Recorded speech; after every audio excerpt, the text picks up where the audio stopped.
Mesa Política. Una mirada feminista para avanzar en la igualdad. Hola, ¿qué tal? Bienvenidas a una nueva emisión de la Mesa Política, una mirada feminista para avanzar en la igualdad.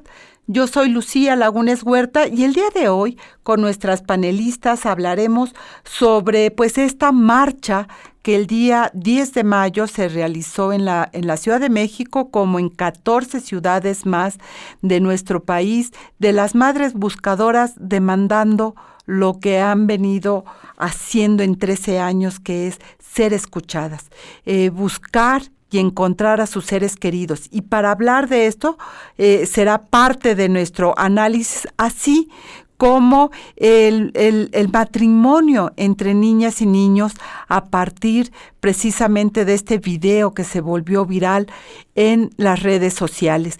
Quédese con nosotros y acompañe a Angélica de la Peña, Marta Tagle e Imelda Marrufo para analizar y abordar estas temáticas. Y siempre me da mucho gusto iniciar cada semana con esta mesa de reflexión para colocar precisamente los temas fundamentales que tienen que ver con con el acontecer cotidiano de este país y con los derechos humanos de las mujeres, en concreto en el centro de la reflexión de esta mesa política, que es una mirada feminista para avanzar en la igualdad. Les recuerdo los números de cabina: 55 35 08 47 61, también las redes sociales en X, en Facebook, como CIMAC Noticias, y cada una de nosotras en sus distintas redes sociales. Recuerde que para comunicarse con nosotras también puede usar el hashtag CIMAC Radio y el hashtag Periodismo Feminista, así que bienvenidas a esta. Y además hoy se está sumando con nosotras Imelda Marrufo de la Red Mesa de Mujeres de Ciudad Juárez. Yo estoy muy contenta de que venga a estar con nosotras cada lunes en la Mesa Política, así que Imelda, bienvenida. Ella es una feminista de larga trayectoria desde Ciudad Juárez, con un reconocimiento muy importante precisamente por la defensa de los derechos humanos de las mujeres y en concreto, en el tema de feminicidio, en esta tragedia nacional del feminicidio y la búsqueda también de mujeres. Así que, Imelda, bienvenida a esta tu mesa. Ahora, a partir de ahora, nos da mucho gusto que te sumes. Y varios temas. Uno tiene que ver, mi querida Angélica de la Peña, Marta Tagle, que son nuestras analistas con las que arrancamos esta mesa y me da mucho gusto que permanezcan acá. Un tema que se coloca nuevamente en el centro tiene que ver con las buscadoras, mi querida Angélica de la Peña, con lo que ocurrió el fin de semana. Esta marcha multitudinaria que se replicó en 15 entidades del país, por lo menos se tiene registrada, con demandas muy concretas nuevamente, especialmente hacia la presidenta Claudia Sheinbaum. En fin, ¿qué habría que colocar y rescatar de lo que este 10 de mayo, este sábado, por 13 años consecutivos se da esta marcha? ¿Qué tendría que rescatarse en esta reflexión y análisis de lo que nos vuelven a colocar las madres buscadoras, mi querida Angélica de la Peña? Gracias, querida Lucía, querida Marta, y bienvenida, por favor, nuestra nueva integrante, Imelda. Qué gusto tenerte acá. Es un tema muy complicado porque el gobierno lo ha complicado. Complejo porque el gobierno ha hecho de este tema un asunto lleno de prejuicios, llenos de actitudes alevosamente injustas y sobre todo incorrectamente se ha señalado a quienes han desaparecido como personas que seguramente están desaparecidas porque están vinculadas al crimen organizado. Eso no es más que una justificación muy inadecuada, horrenda y también inconvencional e inconstitucional para evitar aplicar la ley y reconocer un grave problema en México. Las madres, nuevamente, como tú mencionas, volvieron este 10 de mayo a salir en su marcha, recordando que el Día de las Madres para ellas es estar muertas en vida. Y es efectivamente la 13ª marcha que realizan. Eso nos indica, por cierto, que el problema no es de este gobierno de Claudia Sheinbaum, tampoco lo es solamente de López Obrador, y tampoco lo es solamente del sexenio de Peña o antes del sexenio de Calderón.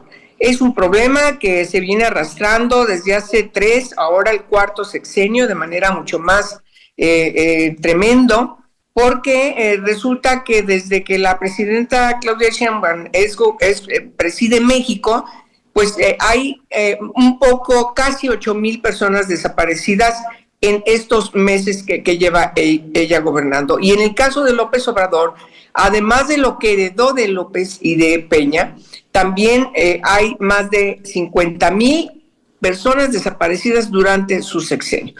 Pero ¿cuál es la diferencia? La diferencia es que López Obrador inicia su sexenio, queridas, con un marco jurídico nacional, un marco jurídico que desde el punto de vista de los analistas es muy robusto, inscrito en 2 columnas fundamentales, que es la búsqueda y es la investigación.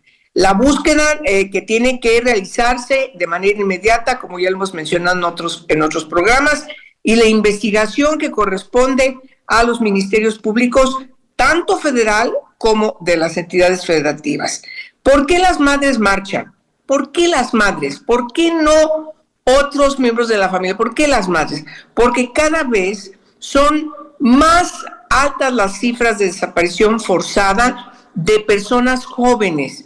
Y quiero hacer, además, por desgracia, me da horror tener que decirlo, debería penarnos, avergonzarnos en México tener que decirlo, pero cada vez son más mujeres, niñas y niños quienes forman parte de estas cifras negras de la desaparición forzada. Salen de su casa, van a la escuela, van al trabajo, fueron a alguna reunión en el caso de quienes son adolescentes y ya no regresaron. ¿Dónde están? ¿Qué pasó con ellos? Pues miren, yo hoy escribo en mi artículo de cada semana un poco sobre eso. No es gratuito que se estén elevando las cifras de consumo de pornografía infantil en México. Eso quiere decir también ligado a que México es uno de los grandes productores de pornografía infantil. También, tengo que decirlo, es la emigración, que cada vez hay más niñas y niños no acompañados a lo largo del país, el secuestro, la desaparición de niñas y niños, y particularmente en el caso de las niñas, para fines de explotación sexual. Es decir, tenemos el crecimiento de los distintos tipos de trata de personas con los diferentes fines de explotación que nos están llevando a que el país sea uno de los países más peligrosos del planeta, y peligrosos además cuando no estamos sufriendo ningún problema de tipo bélico, no hay conflictos internos, no tenemos broncas con otros países, sino simple y sencillamente por la inoperancia de las instituciones, de las dependencias de los gobiernos, de los 3 órdenes de gobierno, pero particularmente el que tiene la responsabilidad de aplicar las convenciones, los tratados en la materia y por supuesto también la ley general que está circunscrita al ámbito federal, por supuesto que lo tiene quien preside, quien está en Palacio Nacional. De manera que la presidenta no puede excusarse de no atender a las madres, de no recibir a las madres, de no estar inventando reformas para incluir instituciones que ya están en la ley. Lo que se necesita es el reglamento que aplique lo que tiene que poner en funcionamiento y cómo debe poner en funcionamiento estos mecanismos que ya están en la ley. Las justificaciones me parece son tremendas. Hoy tenemos que recordar aquella época en donde, por cierto, también la Federación Mexicana de Organismos Constitucionales Autónomos a nivel local recuerdan varias buenas experiencias locales, Yo recuerdo una que no sé por qué ahora no la visibilizan la federación, pero yo conocí el centro donde estaban integrados todos, ordenados todos los restos humanos en el Estado de México, increíblemente importante. También conocí en esa misma fecha aquella, todo el mundo lo conocimos, aquel tráiler refrigerador con una gran cantidad de cadáveres de personas que no se sabía quiénes eran, que de repente las fueron encontrando en los panteones, qué sé yo, sin saber quiénes eran. Es decir, eso en Jalisco.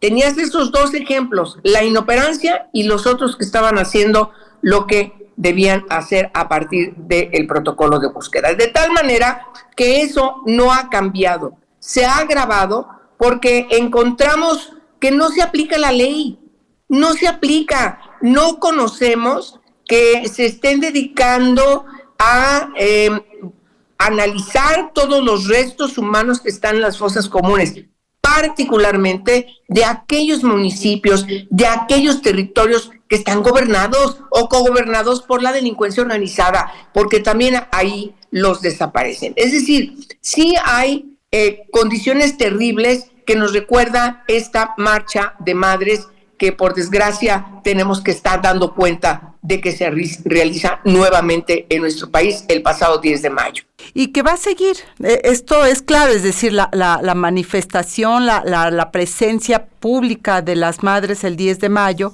pues seguirá, como lo decía hoy en la mañana una de las participantes que tuvo una entrevista en la radio, Yolanda Moral. Ella es una madre buscadora de Coahuila que me llamó mucho la atención. Ella es parte, o su colectivo es parte de este gran movimiento por nuestros desaparecidos que aglutina más de 100 colectivos en nuestro país, pero el caso de Yolanda, y por eso lo recupero, es que su hijo fue desaparecido por militares. Y esto es un tema fundamental porque es uno de los elementos también que se oculta, que es, pues, en un país militarizado como lo tenemos hoy, la presencia y los actos de violación de derechos humanos, como puede ser la desaparición, Marta Tagle, es un elemento que a veces queda oculto en estas narrativas, pero su caso, su testimonio, nos vuelve a recordar las diferentes aristas que trae la desaparición. No solo es la delincuencia, también hay elementos del Estado involucrados en ello. Sí, querida Lucía, Imelda, bienvenida. Coincido plenamente con toda la narrativa que ha puesto sobre la mesa Angélica de la Peña, ¿no? El problema de desapariciones en nuestro país no es nuevo, desafortunadamente, y la marcha de las madres buscadoras lo pone en evidencia. Pero efectivamente me parece que además esta construcción de la narrativa, ¿no? Y que además de manera muy particular el gobierno anterior y han pretendido insistir, que además Angélica, que estuvo en la elaboración de esa legislación, también fue una discusión, ¿no? Entre ponerle el adjetivo forzada, ¿no? Desaparición forzada. Como si las personas desapareciéramos por gusto, ¿no? Fuéramos abducidas. Yo siempre les he dicho, la gente no desaparece porque sí, o no te desvaneces, ¿no? O sea, hay motivos por los cuales desapareces, y por supuesto en las desapariciones forzadas, que son las que niega esta administración y de manera muy particular la anterior, es decir, este gobierno de la 4T que se le llama, ha sido pretender que no existe desaparición forzada, porque argumentan que ya no hay una instrucción por parte del Estado, en este caso la presidenta, el presidente, a las instituciones del Estado para desaparecer personas como existió en la época del 68, Guerra Fría, etcétera, ¿no? Y pretendiendo que solamente es un conflicto entre particulares, como si la delincuencia organizada fuera un ente particular, ¿no? Y no otro poder fáctico que está sin duda poniendo reglas del juego en este país, que además está coludido de manera muy importante con diferentes esferas del Estado mexicano, municipal, estatal, federal. con quienes actúan en colusión. Entonces, muchas de estas desapariciones tienen sin duda una participación de las autoridades mexicanas en los diferentes niveles de gobierno, ya sea por acción o por omisión. O sea, hay que recordar además que los tratados internacionales en esta materia señalan que no solamente tiene que ver con que hayan actuado o que hayan sido negligentes, sino que también sean omisos. Y lo que están poniendo sobre la mesa las panelistas, las mujeres madres buscadoras es que las autoridades están siendo omisas. Imelda Marrufo, Ciudad Juárez fue un gran ejemplo de lo que no tendría que hacer la autoridad y que para poder detener espacios o estructuras sociales violentas, con el caso del feminicidio en Ciudad Juárez. Sin embargo, no fue atendido y esto fue creciendo. Decía Angélica, bueno, este es un proceso de años. Con Calderón, pues la violencia generalizada en el país está. ¿Qué habría que mirar desde este lugar del territorio mexicano en el que tú estás, con toda la historia que tiene Ciudad Juárez, pero sobre todo con esta realidad de hoy en día que tiene que ver con las desapariciones y pues esto, la impunidad, ya lo decía Angélica, la falta de búsqueda, la crisis forense que también nos hacía, en fin, una serie de temas que se colocan ahí. Pues muy buenos días, muchas gracias por la invitación, querida Lucía, a ti y a todo tu equipo. Qué gusto estar esta mañana con ustedes, con Angélica, con Marta, que las hemos tenido en Chihuahua en diversas ocasiones desde hace muchos años.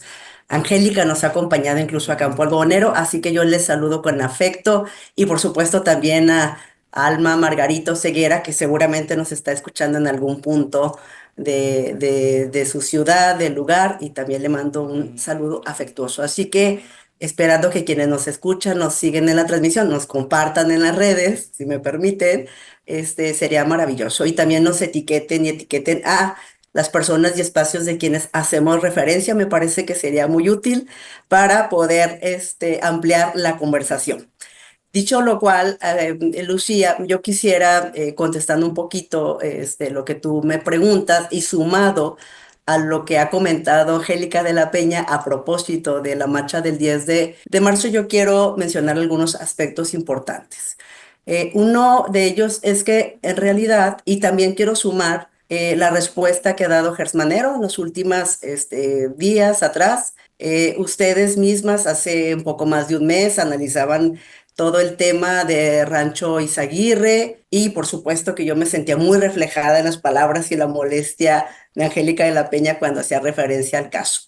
Decir que lo que estamos viendo en realidad es la complejización y el agravamiento de la indiferencia y de la impunidad del Estado, ¿no? O sea, lo que estamos viendo es eso y efectivamente, Lucía, tenemos décadas con toda esta situación de las desapariciones, en principio de mujeres, pero también de hombres y de hombres jóvenes. Y de una permanencia y consistencia de la denuncia por parte de las familias, principalmente de las madres y, por supuesto, de la búsqueda. Yo recalcaría, Lucía, si me permites, también decir que por qué, ¿no? Sumar un poquito de por qué las madres marchan, ¿no? Porque las madres salen después, digamos, de estos 13 años y en el caso de Ciudad Juárez, pues más de 13 años. Yo quiero decir que marchan también, Angélica, porque tienen memoria y porque algo muy importante que a mí me da dentro de la situación de la indignación que tenemos y la molestia y el enojo, pues también las madres marchan porque tienen memoria. Me parece que este es un tema sumamente importante porque siguiendo yo en más de 2 décadas toda esta situación de desapariciones y de feminicidio, puedo, ¿no? Ir como en una línea de tiempo, ir constatando, Lucía, que la situación de este agravamiento del problema tiene respuestas viejas. Es decir, la reacción de Gersmanero, ¿verdad? Repite una fórmula que ya repitieron otros procuradores en el pasado, ¿no? ¿Qué fórmula? Pues es minimizar el hecho, es descalificar, es denostar, y luego después hablar por teléfono, ¿no?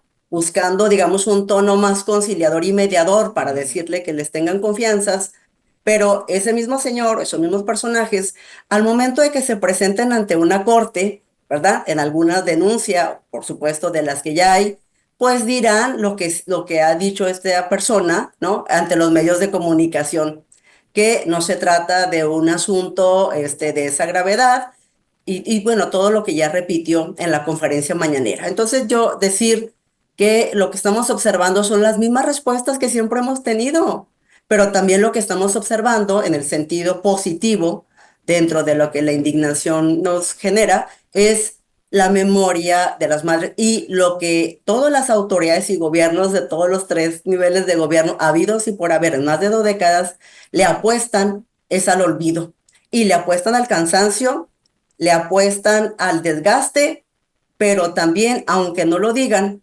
incluso al agravamiento de la salud y de la muerte, porque durante estas 2 décadas les quiero más recordar que hay madres que han muerto y justamente por muchas condiciones del agravamiento de su salud. Y decir en esta parte final, Lucía, nada más de mi comentario, que yo les quiero recordar que está la sentencia del caso Alvarado del 2018 y que ahí hay mucha tela de donde cortar a propósito del caso que tú has hecho referencia de la participación de militares en el caso de la madre defensora, digamos, de Coahuila. Yo quisiera solamente indicar ese tema, que yo creo que es un tema más amplio, pero nada más para que no se nos olvide. Esto que recuperas es muy importante, sin duda, es decir, la memoria, no olvidar. Recordaremos que uno de los elementos, tanto digo, por poner ejemplos de Ayotzinapa o de algunas de los propios colectivos de madres buscadoras, tiene que ver con no dejar que el olvido entierre precisamente la deuda que el Estado mexicano tiene con todas estas víctimas, Marta. Angélica lo señalaba ya en este recorrido que hacía 13 años de marcha constante de las madres, señalando lo que no hace el Estado, y entre ellos tiene que ver la crisis forense que se ha señalado cuando Angélica recordaba de los trailers refrigerador de Jalisco. Es una vergüenza realmente que el Estado mexicano no trate con dignidad el dolor humano. Sí, o sea, además esto pone en evidencia cómo, digamos, el discurso gubernamental, ¿no? Que es un poco lo que decía Imelda, que es lo mismo que vemos siempre, ¿no?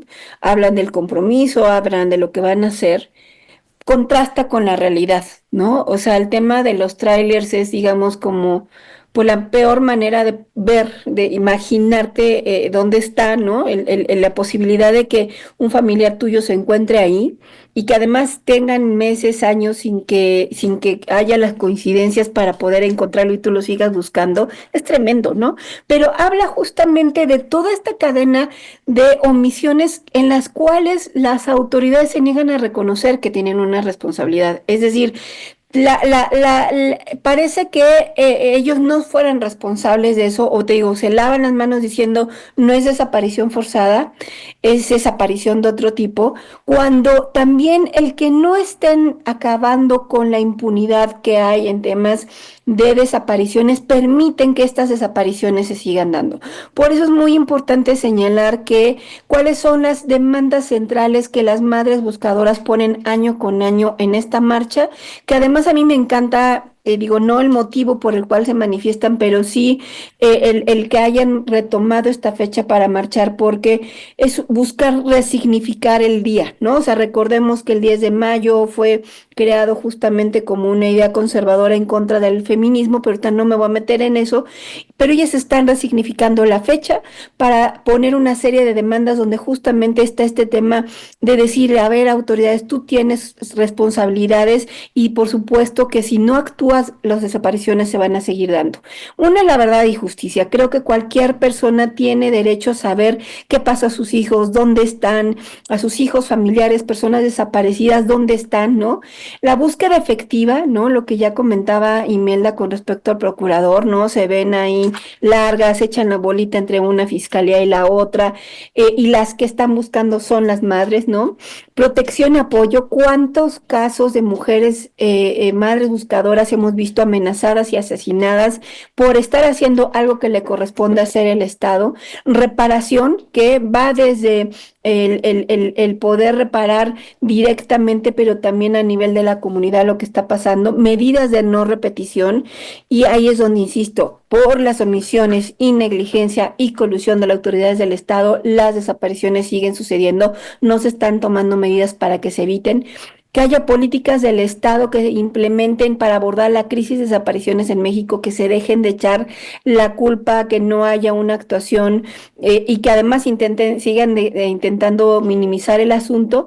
Por supuesto, piden acompañamiento psicosocial, o sea, todo lo que ellas se enfrentan de ir y buscar a personas desaparecidas y además ahora estar apoyando a otras personas a buscar a sus desaparecidos, afecta mucho emocionalmente a las personas y necesitan un apoyo psicosocial y finalmente investigaciones efectivas. Son parte de las demandas que las madres buscadoras ponen en cada marcha del 10 de mayo como una petición a este gobierno, al anterior, y pues de lo que vemos es que así seguirán marchando porque no se ve ni un compromiso ni una solución concreta en el corto plazo.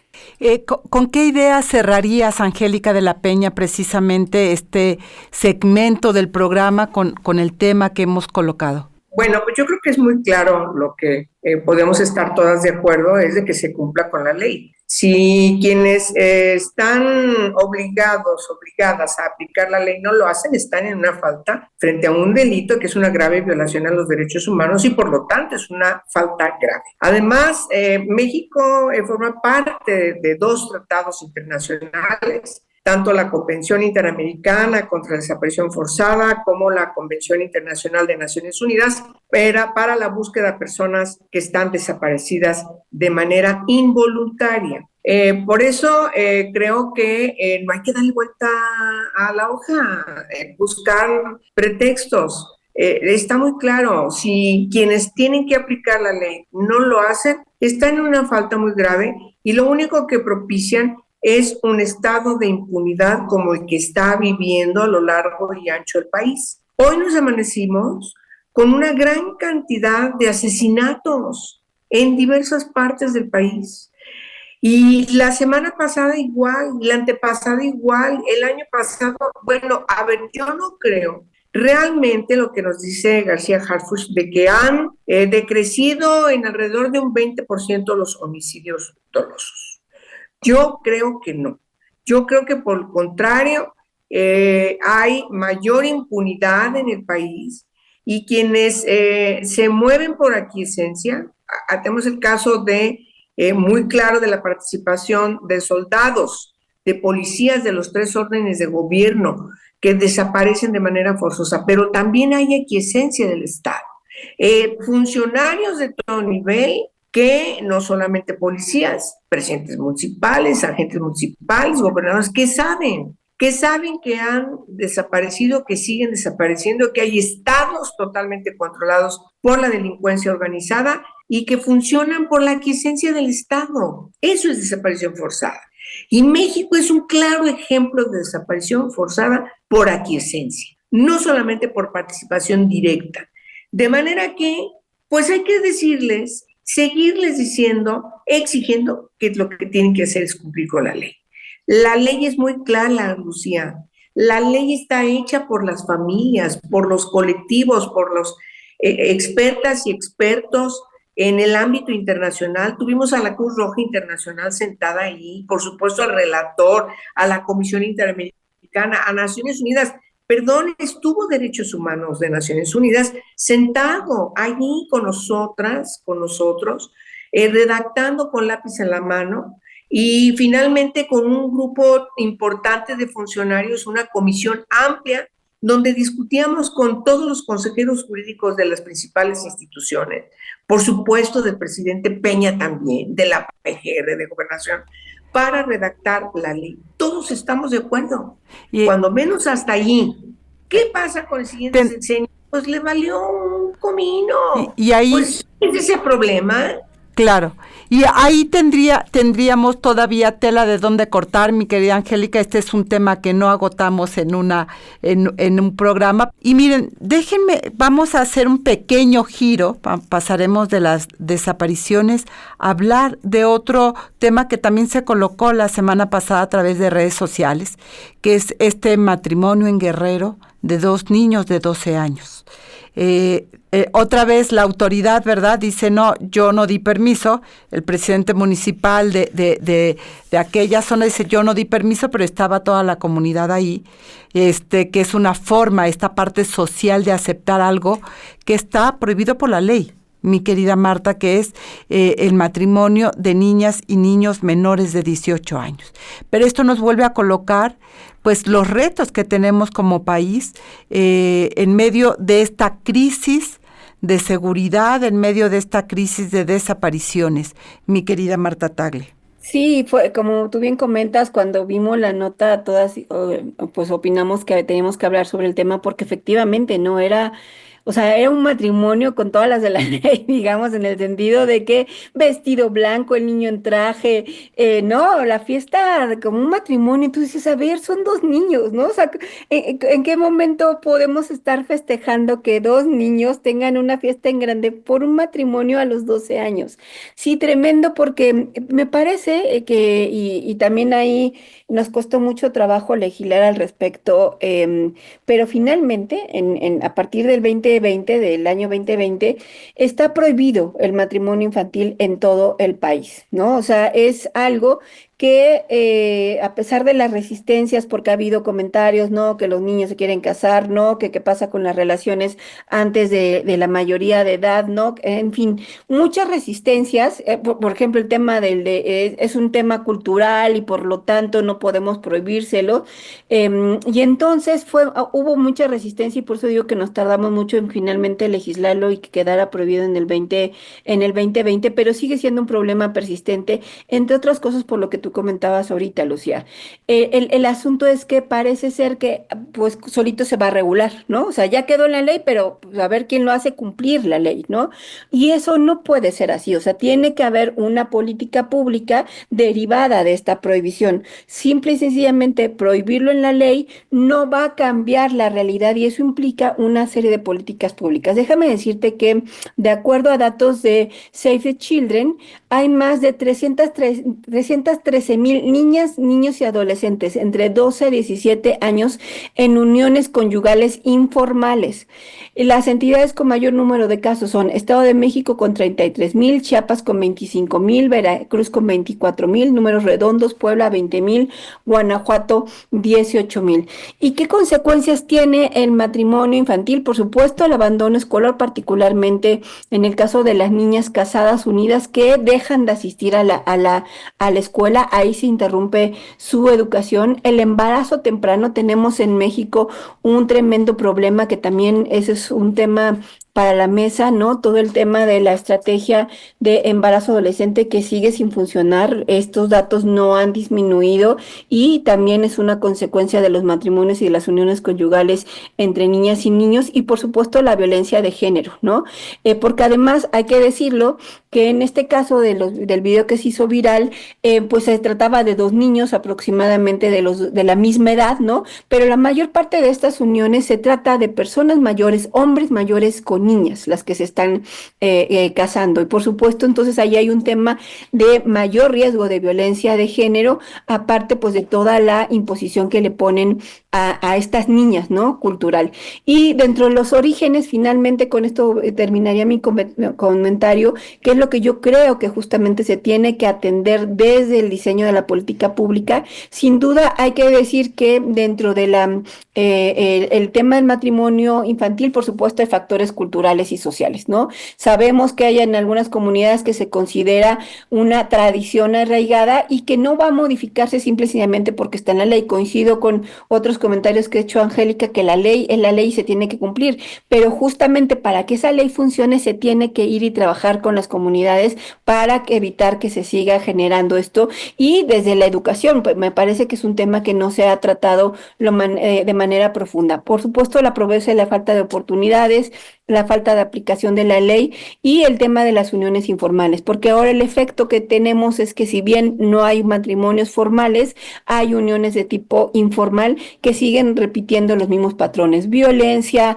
el interrumpir el desarrollo de un proyecto de vida de una niña, ¿no? El no continuar con estudios, todo lo que ya hemos platicado, que se dan a partir de las uniones informales. Y todo esto tiene que ver con la falta de un diseño de política pública que ponga al centro cómo le vamos a hacer para que lo que ya está en la ley ahora se convierta en una realidad. Y me parece que el tema es ese, que no, que no se ha hecho lo suficiente, que es un tema que se sigue dejando y que casi que se ve con gracia este tipo de videos como el que se hizo viral la semana pasada. Y que política pública, Angélica de la Peña, no se resuelve con una cartilla. No se resuelve por más que se integren los cachitos de lotería, por más que se hagan estas redes. Estos temas, estas redes pacificadoras, donde ya lo hablábamos en otro programa, recaen el peso y la responsabilidad en las mujeres cuando es una responsabilidad del Estado hacer la política pública. Me parece que ahí es donde la realidad, Angélica, se desfasa de esta propuesta que están haciendo desde el gobierno federal de cómo atender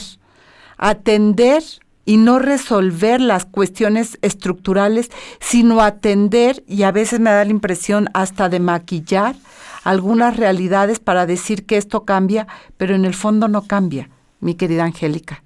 Y bueno, a ver, queridas, la ley de derechos de la niñez prohíbe el matrimonio infantil o el concubinato.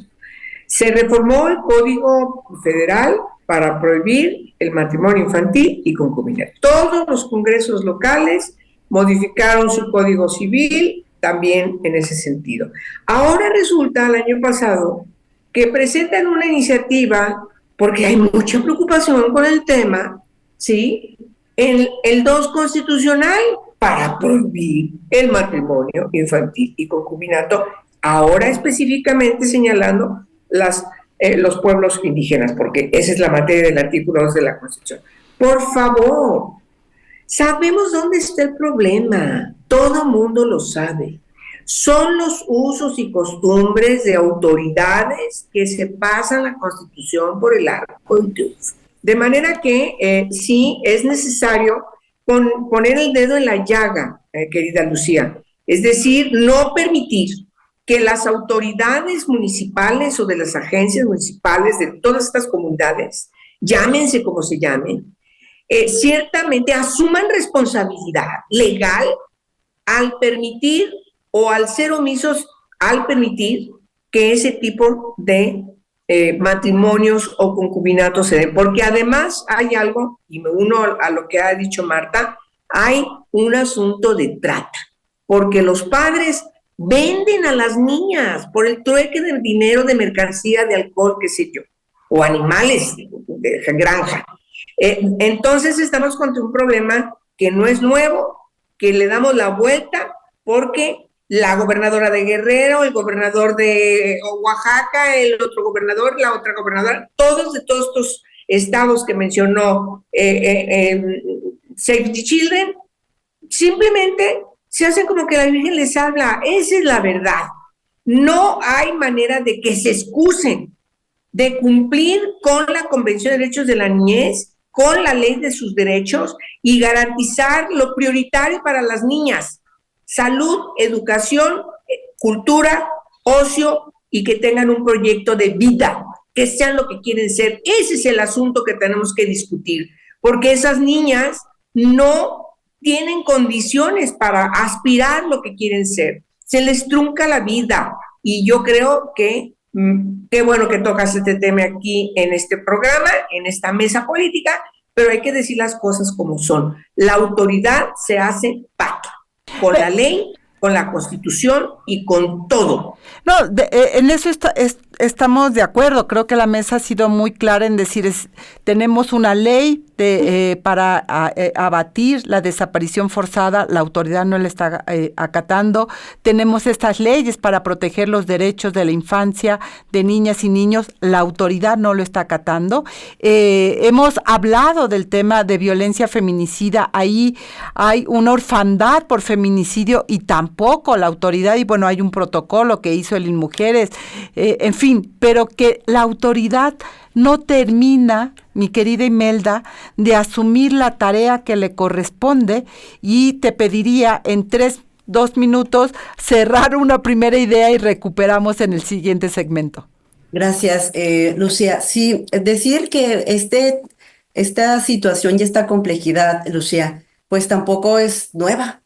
Yo nada más quiero recordar a ustedes, a quienes nos escuchan, a las compañeras y compañeros que nos escuchan, recordarles que ya desde el año pasado, en agosto, la Asamblea General de Naciones Unidas ya se emitió la recomendaciones específicas en cuanto a matrimonio infantil. Y yo lo que quiero decir es que allí hay al menos 18 recomendaciones en las que insta al Estado, a todos los países miembros, a México como parte de, ¿verdad?, a cumplir con estas recomendaciones. México en el año pasado fue básicamente también preguntado y cuestionado en relación con este gran tema, Lucía, y por eso es que se vio obligado a, digamos, enviar información. Yo diría en este breve espacio que invito, digamos, a que se lean estas recomendaciones. Son del 9 de agosto del año pasado, y a que conozcamos, Angélica, Marta, también la parte más específica en lo local, en estos municipios y en estos estados, cuáles son las acciones y las obligaciones que están, digamos, asumiendo realmente las autoridades. Si Pina salió a dar una respuesta, me parece pertinente dentro de lo que cabe, pero me parece que hay que revisar cómo se están cumpliendo con estas recomendaciones, porque lo que acabamos de ver la semana pasada, Marta, pues nos dice que no están asumiendo para nada la responsabilidad en cuanto a todas las obligaciones, más allá de legislar como ya se hizo en cuanto a la penalidad. Y ahí volvemos al peloteo entre las autoridades, las instancias, y todas se quedan sin hacer nada. Decías ya, Imelda, cómo las recomendaciones de Naciones Unidas, un marco legal interno, tanto a nivel de constitucional, pero de las leyes secundarias que ya estaba, la prohibición clarísima. O sea, este es un mandato que tienen las autoridades. Sin embargo, tú decías, hay que mirar lo local. Y ahí creo que hay una clave fundamental, Imelda, porque las autoridades locales también, miran para otros lados y creen que no les toca, que eso lo tiene que resolver la federación. Y creo que ahí nos volvemos a enredar. Y sí, que bueno que si Pina sale y hace un comentario, pero le toca hacer ley también, impulsar, construir. Creo que hay muchos elementos ahí, mi querida Imelda. Sí, fíjate que les comento que el año pasado México informó ante Naciones Unidas, ante el cuestionamiento que ésta le realiza al país, de qué está haciendo para atender las causas fundamentales de estos matrimonios y uniones tempranas y forzadas. Lucía, no se nos olvide este concepto también. Le pregunta qué está haciendo, y México informa que aumentó de presupuestos entre el 21, 22 y 23, porque Naciones Unidas actualiza el informe, ¿no?, el informe en el 22 y el 24 para cumplir con una resolución que ya había mandatado a los países para que dieran cuenta de. Entonces México dice que aumentó el presupuesto. Yo por eso digo que hay que seguir realmente cuánto dinero le tocó de este presupuesto que México informó haber aumentado a estos municipios, Lucía, a estas comunidades, a estas localidades, y cómo se invirtió y cómo se generaron ahí acciones. México informa también, Angélica, Marta, que ha hecho campañas para incluso prevenir los matrimonios a temprana edad. Habría que ver específicamente cuál es el sistema de atención y además de consulta y de todo el tema de deconstrucción, pues obviamente de estas violaciones a los derechos humanos, porque este tipo de uniones tempranas son violaciones a los derechos humanos. O sea, el interés superior de las infancias no puede estar por encima. Esto ya está más que dicho en todos los tratados y convenciones de los que México es parte. Pues es de desaparecer, pues. Entonces yo por eso nada más reiteraría que hay que revisar cómo están cumpliendo en esos territorios específicos con estas recomendaciones. Son 18 publicadas el 9 de agosto del año pasado en esta misma temática, Lucía. Recordarles a quienes nos siguen en las redes, pues a echarles ahí un ojo y nosotras estaremos atentas también para ver en lo local cómo están cumpliendo con ellas. Y que lo hemos visto, Angélica, es decir, puede informar que aumentó el presupuesto pensando en el anexo 13, pero el tema es que, como lo hemos señalado en más de una ocasión aquí en el programa, los recursos se van a los proyectos estrella del gobierno en su momento de Andrés Manuel y hoy de la presidenta Sheinbaum. Muy breve, para que cierre mi querida Marta. Querida Lucía, el problema es que no hay además una observancia ciudadana que pueda dar seguimiento a estas etiquetaciones, al cumplimiento de los presupuestos designados y cómo se está aplicando la norma. Ese es un problema que tiene México, de una falta de transparencia de los recursos públicos, de la falta de una revisión ciudadana especializada de los programas y las políticas públicas que se diseñan para garantizar los derechos de todas las personas y particularmente este tema de las niñas y los niños y adolescentes y de estas instituciones que están enmarcadas en la garantía y ejecución de los derechos humanos. De manera que sí, México es un país muy atrasado en el cumplimiento de sus obligaciones como Estado y creo que necesitamos seguir insistiendo como lo hemos hecho durante todos estos años. Yo creo que lo que nos distingue a las 4 que estamos aquí es nuestra trayectoria de años de estar poniendo el dedo en los asuntos que necesitan ser atendidos, revisados, evaluados y, por supuesto, reprogramados para que cumplan el diseño el cumplimiento del diseño en el caso del presupuesto de egresos de la Federación que ha ido decreciendo. Yo creo que ese es un tema que nos debe llevar a una próxima mesa porque es bastante complejo. No, bueno, y ahora sin INAI, es decir, mucho menos, querida, porque yo te quiero decir, me encantaría poder acceder a los recursos como periodista, poder saber y darle seguimiento, pero ahora nos hemos quedado sin una herramienta fundamental, mi querida Marta, además de todo esto que ya planteó Angélica y la propia Imelda. Sí, no, y además un poco en el sentido de revisar el comunicado que hace Cipina con respecto a este tema, o sea, de entrada me parece que sí es importante que señale como grave lo que sucedió con el caso de este video en Guerrero, ¿no? Pero al final de cuentas termina cayendo en lo que hemos visto con respecto a otras comunicaciones. La responsabilidad pasa del lado de las personas, porque dice que que se hace un llamado a la corresponsabilidad de los padres, de la sociedad, la semana pasada lo veíamos cuando revisábamos lo de las tejedoras de la patria, y las mujeres tienen que cuidarse entre ellas. O sea, nos hacen responsables por algo que le corresponde al Estado. O sea, y aquí nada más para cerrar mi comentario, yo quisiera decir que no minimizo la ley, qué bueno que está la ley, sé que cuesta mucho trabajo haber llegado a la ley y sé que se tiene que cumplir porque efectivamente las autoridades desde el municipio hasta la federación, porque el registro civil pasa por gobernación, deberían de estar tomando cartas en el asunto. Seguramente no son, incluso ya ni siquiera podrían ser vínculos formales, seguramente son matrimonios de carácter religioso, porque en teoría por lo civil no se debería, pero o sea, se tiene que hacer eso, pero si además esto no lo complementas con un tema que atienda las causas que originan los matrimonios infantiles, entre ellos el tema de la trata de personas, simple y sencillamente la ley no es suficiente. Entonces yo creo que eso es importante insistir, la ley no va a ser suficiente si no hay una política pública que atienda las causas que están originando el problema. Y que ahí se tejen, es decir, yo insisto que hay algo, que lo que ha hecho el movimiento feminista a lo largo de los últimos 30 años ha sido un gran andamiaje legal que se entrecruza con los diferentes temas. y por supuesto porque lo que ha buscado es atender este complejo de sistema de desigualdad y discriminación que vivimos las mujeres y las niñas para poder ir construyendo igualdad, y se olvida de eso. Las leyes no son, yo diría, y perdón, con esto iría cerrando, no es que la de niñas y niños no tenga nada que ver con la de feminicidio, una vida libre de violencia, o con la igualdad sustantiva, la no discriminación, etcétera.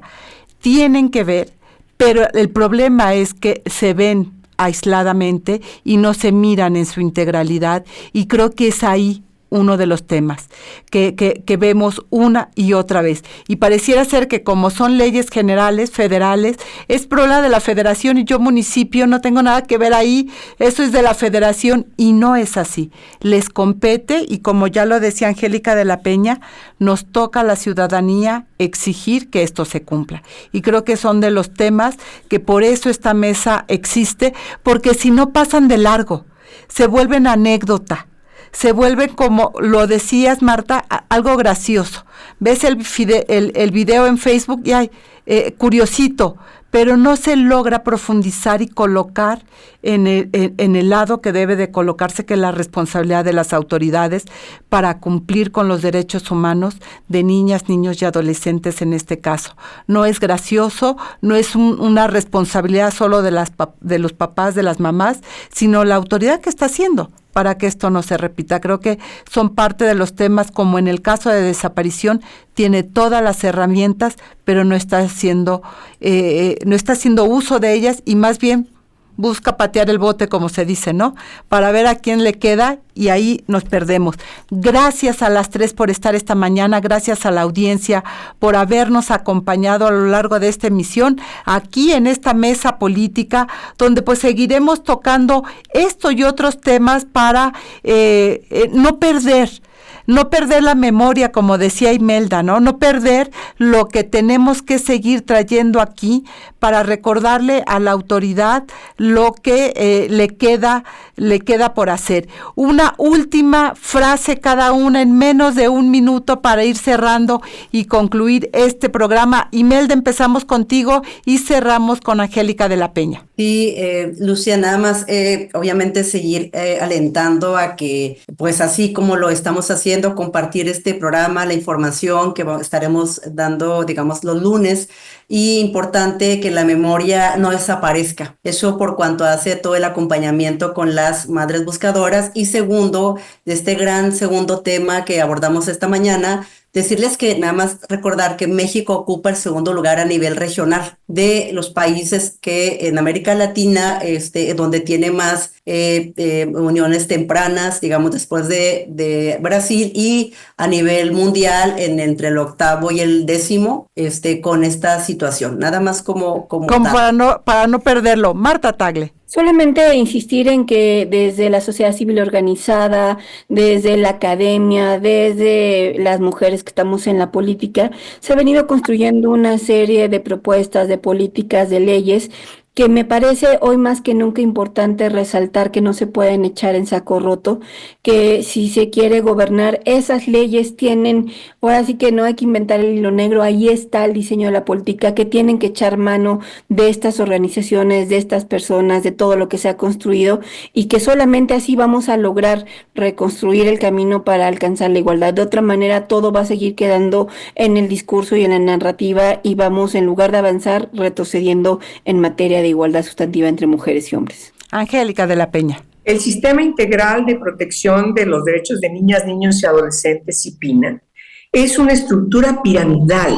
Federación, entidades y municipios. Tiene que funcionar. Ese es un asunto fundamental en la ley. La parte sustantiva y la parte adjetiva. Ese es el CIPINA. Si no funciona, acuérdense que Andrés Manuel lo quiso desaparecer y hubo una presión y no desapareció, está como elefante blanco. Pero si no funciona, la ley no funciona. Para eso se creó este sistema, de tal manera que hay que poner énfasis en ese mecanismo. Y pues hemos llegado al final de este programa. Eso fue todo en este episodio de Mesa Política, una mirada feminista para avanzar en la igualdad. Les invito a compartir sus comentarios en nuestras redes sociales y recuerde que puede escuchar el resto de nuestros episodios a través de Spotify. Mesa Política. Una mirada feminista para avanzar en la igualdad.